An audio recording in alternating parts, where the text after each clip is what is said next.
You're listening to the Productive Therapist Podcast, the world's greatest and most brilliant resource for busy therapists who'd rather be laying on a beach in Hawaii. Every week we share helpful tips on where to put what, how to do this, that and the other, and the best way to get your ducks in a row. And now here's your host, licensed therapist, head nerd, and productivity Yoda, Uriah Guilford. Hey Katie, welcome to the show. Thank you. I'm excited to be here. Yeah, it's always good to talk to you. Yeah. We got to see each other in Utah not that long ago, which was awesome. I know. At the Thrive was fun. Summit. Yes. Yep. That was great. Oh, that was such a good summit, wasn't it? And such a beautiful place. It really was. It was, I can genuinely say I got more out of that experience than I bargained for. Like, it was a really great experience on several levels. And I'm seriously thinking about Costa Rica next year. Oh, I hope you do it. I'm going to be there. I know you are. I'm so excited for it. I'm already like, okay, I have to come up with a totally different talk because it'll be a lot of the same people. So even though it's months away, I'm already like stressing over what my talk will be. I wouldn't even worry about it. You could probably give the same talk and we'd be like, oh yeah, I need to do that. You'd be like, wait, I've heard this story once before. That sounds familiar. It's something about a wagon. You're right. Yeah. I'll just change it. I'll change it to a car, train. It'll be fine. Right, no. right. Oh my goodness. So I have a fun question to ask you in a moment, but the first question I want to ask you, so I think most people in the therapy metaverse, I'm coining that term, have already heard about Katie Reed, but for those who haven't, could you tell them a little bit about yourself and the cool things you're up to? Yeah, thank you for asking. So I'm a longtime therapist, just like yourself, and life threw some changes at my family. We ended up like unexpectedly getting transferred with my husband's job, moving states. I found myself a couple of years ago in a position where I was like, I'm in a new state. I don't have a license. It was going to be about a year-long process with the new state to go through exams and all of that all over again, proving your whole life history to a brand new state. And during that time, I was like, I need to make money. Like, this is an issue. I have no income. And I actually started writing copy for therapist websites. And I realized how much I loved doing that and actually helping therapists with their marketing. And what evolved for me, the reality is there's a ton of great people out there helping therapists with private practice marketing. And I found myself getting really interested by therapists who were trying to outgrow the therapy office. I was fascinated by the people that I saw who were putting on podcasts, writing books, doing coaching, doing consulting, creating and leading retreats. I was like, this is fascinating. And as somebody who loves the psychology of marketing and loves copywriting, that was the more fun stuff to help with and to write about. And so little by little, that evolved. And my business became helping those people, helping therapists who were really ready for that next step in their evolution to actually do that. Because let's face it, I don't know about you, I didn't learn anything about marketing, building an online business. Like, I learned nothing about that in grad school. There's no room in our grad school curriculum to shove that in there. And so most of us come in not knowing anything. And I just happen to love doing it. And so it was fun for me helping other people with that. And eventually, little by little over time, what emerged was that as I was seeing the coaching business or the coaching world, the coaching metaverse, if you will, Uriah, just explode, I was like, God, therapists could be the most powerful coaches. And the only difference is that we don't know how to market ourselves. We've got the skills. We've got the ethical good standing. We know all the laws and rules and regs, and we do this every single day. Yeah. And we just don't know how to market ourselves in this way. And then there's a second part of that, which is the layperson has no way to distinguish if I come in as a 20-year therapist and become a coach versus if Joe Schmo wakes up this morning and goes, hey, I'm going to be a life coach now. The lay public has no way to know the difference since coaching is unregulated. So eventually that evolved for me into creating the Clinic Coach certification. It's the first and only certification of its kind that is a coaching certification exclusively for mental health professionals. And it is also, and hopefully my dog is not going to start barking, it is also a business incubator. So we actually give out the certification and help therapists launch successful coaching businesses as they're doing it. So rad. And that's us. I have to tell you, I've been seeing a lot more of the Clinic Coach profile badges on Facebook. Yeah. And whenever I see one, I'm like, ooh, fantastic. I smile and I think of you. So the word is spreading. The clinic coaches are taking over the metaverse. Yeah, that's what I hope. They'll be there. They're awesome. That's so fantastic. It's just amazing to me how much has changed in the last 15 years. Yeah. I graduated from grad school in 2003. And honestly, yes, zero talk or even mention of what to do with a career in psychology. Right. And I think, so I graduated 2003. I didn't consider private practice. Nobody even asked me about it until like 2006 when my clinical supervisor said, what are you going to do when you get licensed? I was like, I have no idea. She said, what about private practice? And then I started thinking about it. But I mean, that's a huge delay from like education to career to next level career, right? Yeah. Yeah. That's so fun. I love what you're doing. I was going to ask you the fun question now, but I'm going to wait till the end. So we'll just keep this rolling. So there are a lot of changes happening in the world of mental health, in the metaverse, as they say. Sorry, I couldn't help myself. I'm wondering broadly what changes you're paying attention to, and then we can talk about the therapists who are pivoting to coaching and even retiring. Yeah. So that's interesting. It's funny. I feel like how do I say this? In the mental health world, I really feel like we are seeing the good for clients sometimes coupled with the bad for providers. So for example, the rise of texting therapy, mega corporations. Right. I actually think from a client point of view, this is amazing. And I understand why these people got tons and tons of venture capital funding to launch these massive corporations to do this, because it's amazing to think that now we could make mental health services available to a younger generation, to people who are not going to go sit in an office, who are not going to talk on a phone, but texting is just the soup that they have grown up in, that this is how they communicate. This is what they know. I think that's amazing. At the same time, as we see, because any corporation like that has to be motivated by profit. It's their only way to stay in business. And so that comes at the expense of overworking and underpaying therapists, which has been a theme, unfortunately, in our field since the beginning. And it's a very hard one to overcome. We are the lowest paid of the highly educated professions. And that hurts, it hurts to see. It is, right? And it hurts to see all of our contemporaries and people going through that. And at the same time, I feel like what happens very often is people get trapped in a certain way of working. They feel guilt about not working that way. We all get into this field because we want to be helpers. We have that personality. And with that is usually coupled with guilt in charging anything for our services, guilt in having a sick day, guilt in taking a day off, guilt in not being able to take every single client that comes in the door. We go through all of that. And because of that, unfortunately, it leads, as we've all seen, to high levels of burnout, to people who are like, I absolutely love this work, but I can't keep doing it forever, or to people who realize, I know when I got into it, I had this dream that being a therapist was just going to be like the most wonderfully flexible job in the world, that I could just do a private practice and like set my hours and be with my kids, and it would be so flexible. And then you get into it and you realize you're like, oh, I'm going to need to work evenings and weekends, especially when I get started, because that's when people are here. Or if I work with kids, or if I work with couples, or, any of those types of obstacles, you can't quite have that perfect little, I'll just work during the school day while my own kids are at school type of schedule all the time. And you realize that you can't move states. And you realize that every time you're sick or you have a vacation, you're losing money, and you're possibly even losing clients altogether because you try to leave for a week or two and they're like, I survived without therapy. Guess I'll stop therapy now. It's always that up and down a lot of hurdles, income. aren't they? They really are. They really are.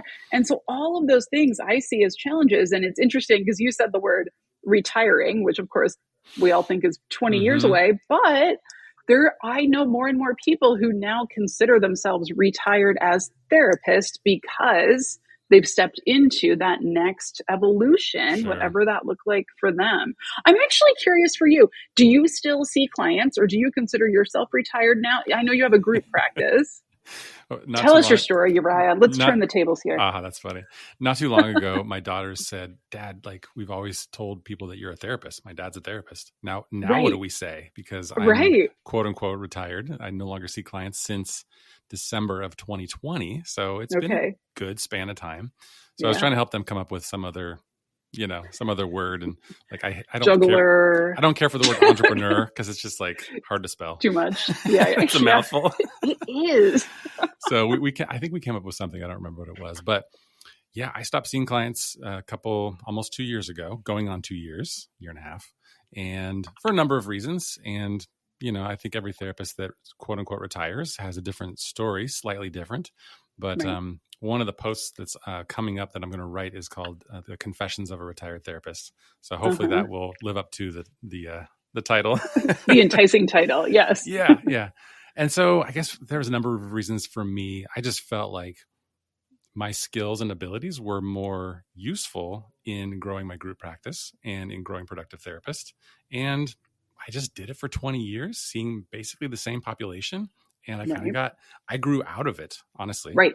And then I kind of wanted to transition from working with teens and families to working with, adult men in their 30s and 40s. And so I was kind of making that transition. But then I realized, you know what? I'm way more excited about other things. And now I do business coaching, which I do love even more.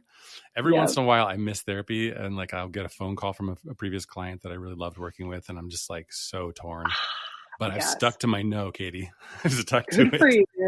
Yes. Let me ask you this just out of curiosity, because I love how you expressed it, that you were like, I outgrew this. I grew out of this, and I realized that now I'm more excited about this. And I feel like I see a lot of therapists who don't internally allow themselves to voice it that way, because if they start saying for a minute, oh boy, I've been doing this for 20 years, I'm getting bored, or I've outgrown this, they immediately feel tremendous guilt.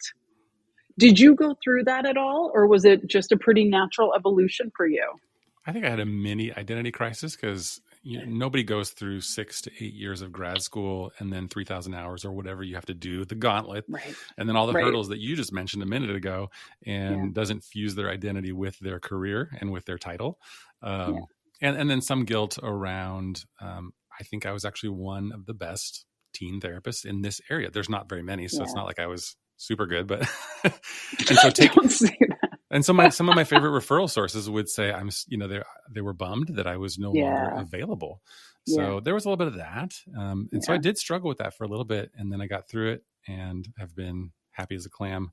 My mom asked me not too long ago, she said, do you ever miss being a therapist and doing therapy? I was like, I don't. Isn't that funny? I don't. I actually, there's parts of the client work that I really miss. Like there's parts of just that sitting with somebody and the depth of it that there's no other profession that is anything like what we do. There's just truly not. It's very unique. I don't miss the challenges of it. I don't miss the business aspect of it. Like, I don't miss those things, but I do. There are that little pang. Like you said, you think of those old favorite clients and you're like, those sessions were so powerful and I loved it. Yeah. I do miss some of that. Yeah. So to tag on to that question, I'm curious, what do you think? I talked about some of my motivations, but what are you seeing and the motivations that are driving therapists to expand beyond, maybe add on to counseling work, or pivoting fully to coaching or something else? What's driving them? So what we see, and I can only speak really from our clientele and our base of clients, but what we find, and this is especially among the clients that come to us who are the most successful, it honestly tends to be people who are experiencing exactly what you described, where they have realized, I am at my next step. Like, I am ready for something more. I have done this for a while. I love it. Like, we don't really get people coming in going, oh, I hate therapy. I'm just so done with it. Like, I've never heard that. We get people who are like, I love this and I could do more. I can be out there doing more. A couple unifying factors. We see people who feel like their creativity is a little bit stifled being a therapist. It is a very 100%. Private, quiet profession, and you might be a little creative in maybe interventions you're using with the client, but some of who you really are, your real personality is always going to be on the back burner. in that therapy room much of the time, because it's not about you, it's about that client. And so we've had people, I remember one woman who, she had her first coaching session, her first couple of coaching sessions, and she said, oh my gosh, it wasn't until I did this that I realized how stifled I felt and how sort of in the creative closet I felt as a therapist. And now doing coaching, I feel like I'm like stepping out of that, and that I can bring my real self into the room, and I can bring my personal story into the room, and I can bring these authentic pieces that light me up into the room as a coach. Now, part of that is, of course, a lot of people moving into coaching, they might choose a niche that's really connected to their personal story. Mm-hmm. And so they have a lot to offer because they've been through this experience, and they're not feeling that kind of Freudian therapy, like I'll just be silent and let the client have their experience. They're not feeling the need to do any of that. They're feeling like they can just bring their full selves into the room. We have people who, even interestingly enough, are getting close to like normal retirement age as a therapist. And they're like, I'm tired. Like, I don't need to sit with heavy duty depression and anxiety anymore, but I'm certainly not done. Mm-hmm. And I have a lot more to give, and I want to give a lot more. And they will come in and start wanting to build coaching programs or build other things that, can over time create that passive income into retirement, but also can still light them up and can still get them excited. And that's, I think, so and occasionally we do get people who are like, I am, especially post-COVID, everybody's waiting lists exploded. People were carrying so much heavy stuff while going through so much heavy stuff in their own lives at the same time. And so certainly that increase in burnout is there. But I think also seeing people like you, people like me, people like our mutual friends, seeing us out there doing these things, there's such an element of, if she can, I always say to people, I'm like the most non-techie, non-interesting, like middle-aged suburban mom you're ever gonna meet. Like, but if I can, but it's like, if I can figure this out, anybody can figure this out. There's nothing special. We were not hit with some sort of special stick. We were just like, you know what? I'm ready to learn something new, and we stuck with it. And then you get to sit back and look at that once you've built it. So that's a lot of what we see. That's so interesting. Yeah. 20 years ago, what were the alternative options for a therapist in their career, mid-career? What could they do? I guess you could always write a book. You could create a model of therapy, right? Yeah. Not too many of those. It's a tiny little task. Yeah. There just weren't that many options. I think it's just astounding to me what people can do. I love your first point about the expressing the creativity, because I always felt like, and I like to use technology, and I love marketing, and I'm a very creative person. I consider myself sort of an artist. I'm a drummer, and I just love. At some point, my 11-year-old self wanted to be a cartoonist.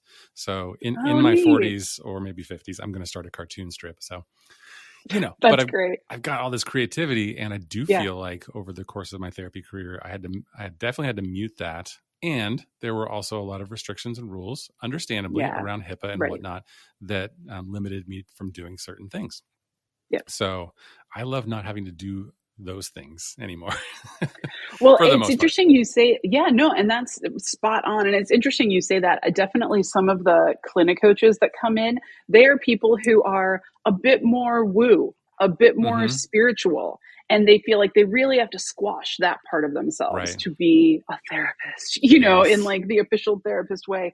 But also my super creatives who come in and they're like, I could go do art therapy, but really that's not exactly what I want to do. I mean, I have a woman, I think it's such a cool idea. She works with women in sobriety and basically helps them bring creativity back into their lives by doing workshops, by doing painting, by doing like the hands-on artistic stuff.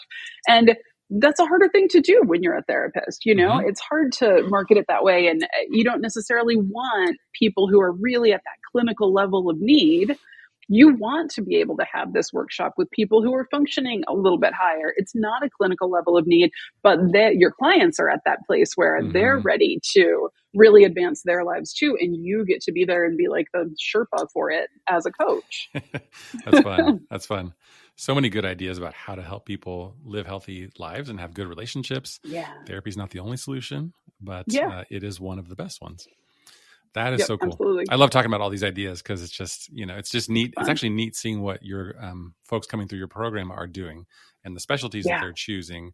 And I think, if I'm not mistaken, a lot of them are niches upon niches that are probably underserved, right? Like maybe not that many people have gone and said like this demographic and this demographic and this, that's who I help. I think that's so cool.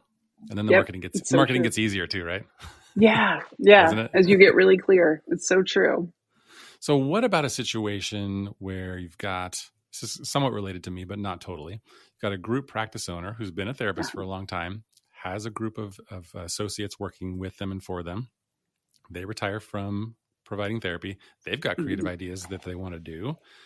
Maybe there's no problem with that. Maybe there's not, although to be honest, I don't know if any of my therapists listen to this podcast, but I've thought, does my credibility go down when I stop seeing clients? Do my therapists see me differently? I'll have to ask them. I don't know. That's interesting. Maybe not, but maybe so. I don't know. But are you the goal? Is that the goal for them to get to the point where they can retire from doing that too? Who knows? Yeah. And that could be negative to my business model, but right. I'm definitely not telling them about you. No, delete that part. Yeah. So I guess I don't know what my question is in there. Have you seen group practice owners pivot to coaching, but continue to maintain their group practice, and any pitfalls there? Yeah. Well, the biggest thing we see are actually, we tend to get group practice owners when they are burned out. Mm-hmm. They know they need to make a change. What typically happens, and I don't know if this might have been your story too many years ago, possibly, my people that I have who are group practice owners tend to be so successful that it is hard for them to refer the clients out, even to the others in their practice, because they're getting so many referrals who are saying, no, you have to go to Matthew, you have to go to Jamie, you have to go see that person. And so I get group practice owners in who are literally at 35 to 40 therapy clients a week. And so one of the first things that we have to always encourage them to do is really, really cull that client list. Who can go down to every other week? Who could do a pause and practice, maybe pausing sessions for a month because they're getting close to graduating and they need to have a little practice time? Who could be referred very safely and happily to one of the other clinicians in your practice? Where do you need to increase your fees or maybe drop your lowest performing insurance plan or something along those lines to free up that schedule? So I tend to get a lot of group practice owners who are like, I have a head full of ideas, more than I can contain, and no time. And their calendar's exploding already, so you have to their get that calendar's under control exploding. Exactly. Yeah, exactly. And and I think we probably all go through that. Like there are seasons of that for all of us, but for my group practice owners especially, that is the time when it really is about, okay, how do we bring you in your role as a leader to really, really, really get so clear on those boundaries? What you can and can't do, how many people you're willing to serve. And what I always teach people is your future dream, your future vision, you should be giving the best hours of your day to your future vision. And we don't tend to work typical 9 to 5s. If you say that to somebody in a 9 to 5, they're going to be like, well, the best hours of my day are first thing in the morning, but I got to be at my desk. So what am I supposed to do?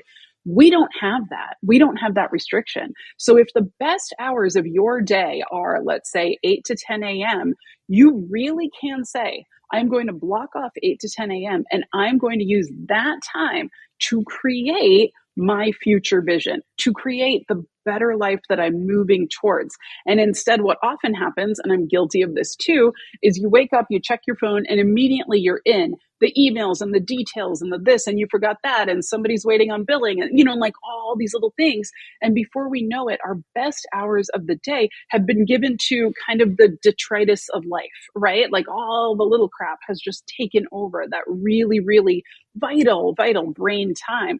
And so we always say, if you're going to grow a coaching business, for example, you need to figure out your best hours of the day, and you need to commit that those hours are blocked and guarded, and they're only for this. And we turn off our notifications and we commit to that. And what's amazing is, and I see this in my own life, when I actually do that, even though it is often really, really hard to turn off the notifications and I'm not available for the next hour, like it is hard when you have a lot of people depending on you, as group owners do. When I do it, I am so much more clear the rest of the day. I'm so much more calm in my thinking the rest of the day because I got that creative energy out, because I know that I'm putting in the time to build what I really want. Like, I know that I'm doing it. I kept my commitment to myself. Mm-hmm. And so if you can do that as a group practice owner, if you can figure out what are my best, freshest, most creative hours of the day, even if it's 1 hour a day, or even if it's like 3 times a week, it's all you've got. Can you guard it with your life? And can you dedicate that to your next level, to your extraordinary life, instead of all the tasks of your ordinary life? Ooh, that's fantastic. That's like a quotable Thanks. social media tip right there. Stick that up there. Yeah, for sure. That is so cool. I've always appreciated the advice to not focus on time management, but rather energy management. Because there are some people that really thrive, from like 10 p.m. to 2 a.m. And those are their best hours to write a book or do whatever the creative project is. Right. And you said, if I got this correctly, that you should focus on giving your best hours, the best hours of the day, where your energy is at its highest and everything is flowing to your future dreams, something like that. Did I get that right? Yes. Okay, yes. Good. Yes. Absolutely. This was something that after teaching for a while, and a lot of my people struggled with time, with just being busy. A lot of us are in that sandwich generation. We've got kids, we've got aging parents, and we're all working and we've got jobs and life is busy.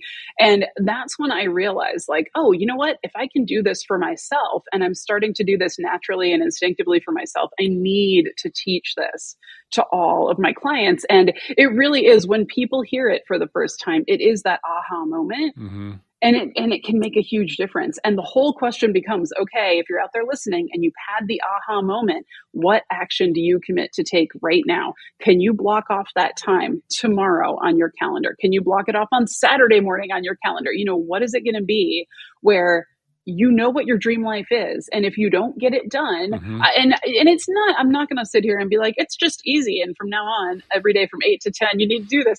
I mean, I have had a book that I've been working on forever, and I'm constantly wanting to put writing into that early time slot. And inevitably, as a business owner, you know how it is. There's a million other things that are like, on fire, help now. So I certainly am not successful at this every day. But when I am, like I said, my days go much better.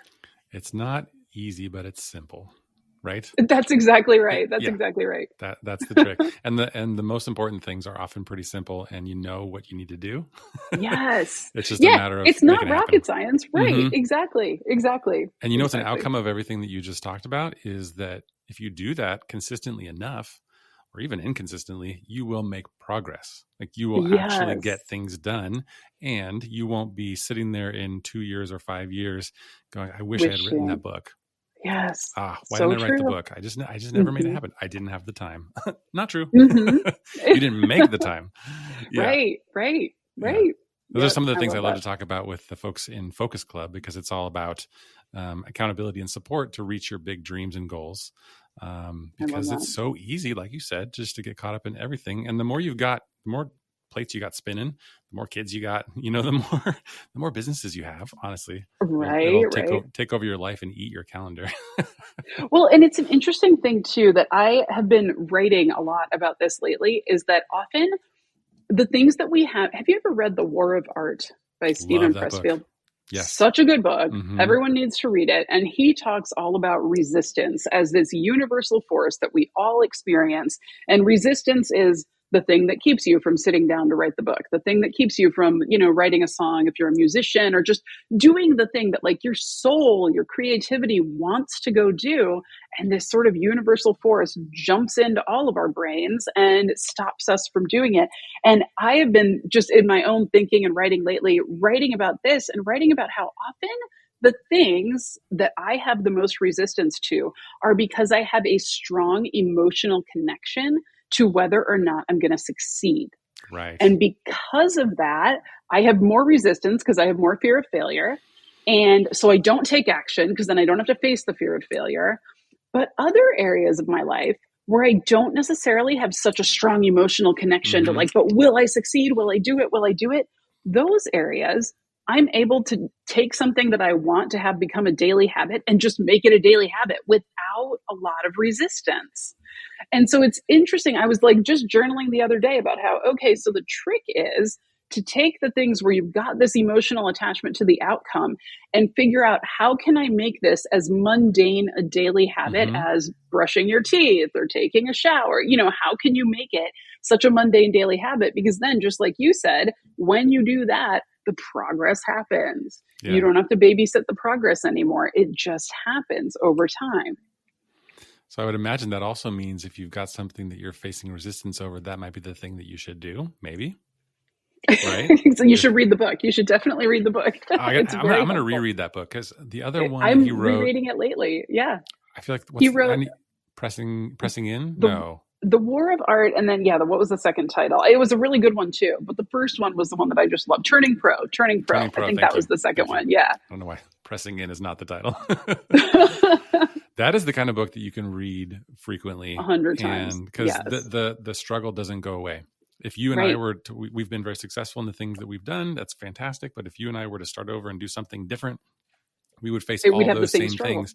And interestingly enough, I love the book, The Big Leap by Gay Hendricks. Yeah. He talks about hitting those upper limit barriers. And it's so fascinating to me that no matter what levels of success you are at, or what's in your bank account, doesn't even matter. You will hit those barriers where you don't think that you deserve more, or to be successful, or to whatever the thing is, have more love and belonging, so interesting, but it's a great important. book.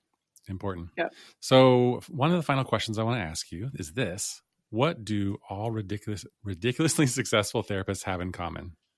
What's your first thought? That's interesting. The first thought that pops to my mind is grit.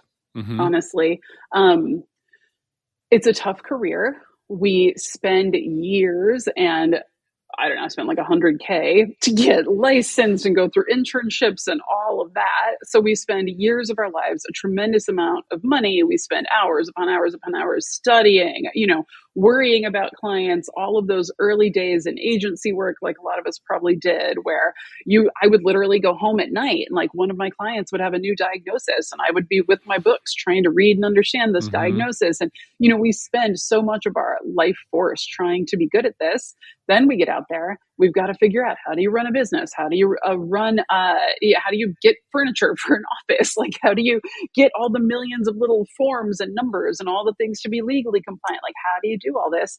And then you have to keep doing it. You have to keep showing up. You have to be someone who your clients refer other clients to you so that you have a sustaining business.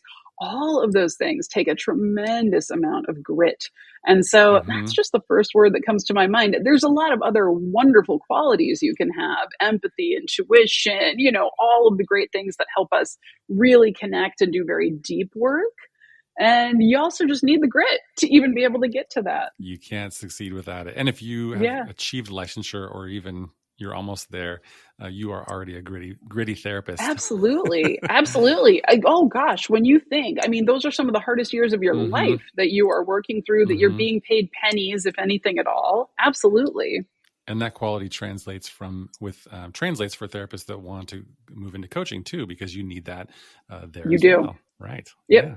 It's a whole new skill set. Absolutely. Definitely. Well, I know there's some people listening to this that are like, okay, so what do I do next? How do I work with Katie? How do I become a coach? How do I become a clinic coach? Yes. Where would you send them? Go to therapistsdreambigger.com. And you just enter your name and email there, and that takes you to a page where all the information about our program is available. There's a couple videos on that page. You can set up a call with us to get your questions answered, all that jazz. It's all just laid out right there for you. Our program is really cool. We've expanded it recently. So we now, besides having our whole big program and our whole group and our daily support in the group, we have hired several guest experts in their personal areas of expertise. So we have guest experts. We have a social media expert. We have a professional copywriter. We have a funnels and marketing and tech expert. We have mindset experts. So we have actually unlimited one-on-one coaching now for all of the people in our program, which is amazing to me to be able to offer that. So for the whole time people are in the program, they can have unlimited calls with all of these various guest experts now that are on our team. So it's pretty exciting. And that way we know that we can help people launch as successfully as humanly possible, which is our whole goal. That's so cool. I love how committed you are to helping these people be successful, helping these therapists be successful and become clinic coaches. It's fantastic. So therapistdreambigger.com, one of the best domains ever purchased. Love that. So good. I was like, oh, it's available? Cool. It's like $8. I'll take it. That's a win. That's great. I should have bought that and then held on to it.